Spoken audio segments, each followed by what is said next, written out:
भवानीनगर येथे गेल्या 15 मार्च रोजी घडलेल्या राजू दोडबोमण्णावर या रिअल इस्टेट व्यावसायिकाच्या खून प्रकरणाचा छडा लावण्यात शहर पोलिसांना यश आले असून पोलिसांनी मयत राजूच्या पत्नीसह त्याच्या दोघा व्यावसायिक भागीदारांना अटक केली आहे। पत्नीनेच 10 लाखाची सुपारी देऊन राजू याची हत्या केल्याची धक्कादायक बाब समोर आली आहे। मयत राजूची पत्नी किरण दोडबोमण्णावर वय 26 राहणार टिळकवाडी, राजूचा मित्र धर्मेंद्र घंटी वय 52 मूळचा राहणार हलगाबसवाड सध्या राहणार ओमनगर खासबाग आणि शशिकांत शंकरगौडा वय 49 मूळचा राहणार अलारवाड सध्या राहणार हिंदवाडी अशी पोलिसांनी अटक केलेल्या 3 जणांची नावे आहेत। धर्मेंद्र व शशिकांत हे दोघे राजूचे व्यावसायिक भागीदार आहेत। त्यांना पत्नी किरणनेही साथ दिल्यामुळे खुनाचा कट रचण्यात आल्याचे पोलीस तपासात उघडकीस आले आहे। पोलीस सूत्रांनी दिलेल्या माहितीनुसार मुख्य आरोपी किरण ही मयत राजू याची दुसरी पत्नी आहे। राजू याने आपल्या पहिल्या लग्नाबाबत किरणला अंधारात ठेवून तिच्याशी लग्न केले होते। याहून आश्चर्याची बाब म्हणजे राजूने आपल्या दोन्ही बायकांना अंधारात ठेवून आणखी एका मुलीशी विवाह केला होता। त्याच्या पहिल्या 2 बायकांना प्रत्येकी 2 मुले आहेत आणि तिसरी बायको सध्या गर्भवती आहे।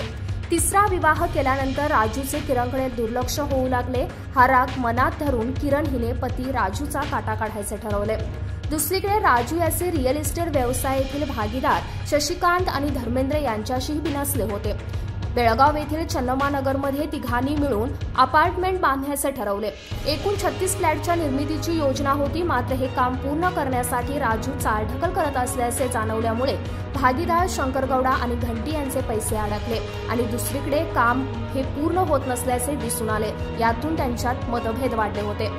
भागीदारातील ही नाराजी किरण हिने हेरली आणि तिने शंकरगौडा व घंटी यांना आपल्या जाळ्यात ओढले। त्यांच्या सोबत बैठक झाली आणि 1 महिन्यांपूर्वी तिघांनी मिळून राजूचा काटा काढायचे ठरवले। या दरम्यान राजू याच्या खुनासाठी सराईत गुन्हेगारांची मदत घेण्याचेही त्यांनी ठरवले।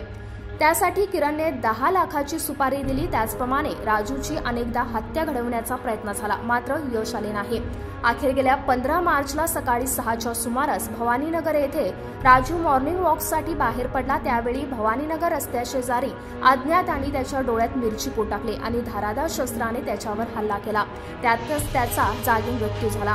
राजूच्या आरडाओरडीने परिसरातील लोक धावत घटनास्थळी येईपर्यंत मारेकरांनी तेथून पळ काढला होता।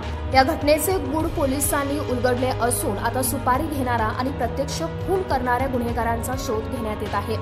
पोलीस आयुक्त डॉक्टर एम.बी. बोरलिंगय्या, उपायुक्त रवींद्र गडाधी, गुन्हे तपास व वाहतूक विभागाच्या पोलीस उपायुक्त पी.व्ही. स्नेहा, बेळगाव ग्रामीणचे एसीपी गणपती गुडाजी आदी वरिष्ठ अधिकाऱ्यांच्या मार्गदर्शनाखाली पोलीस निरीक्षक सुनील कुमार नंदेश्वर व त्यांच्या सहकाऱ्यांनी या संपूर्ण प्रकरणाचा छडा लावला आहे। Bureau report, canon city news, Belgaum.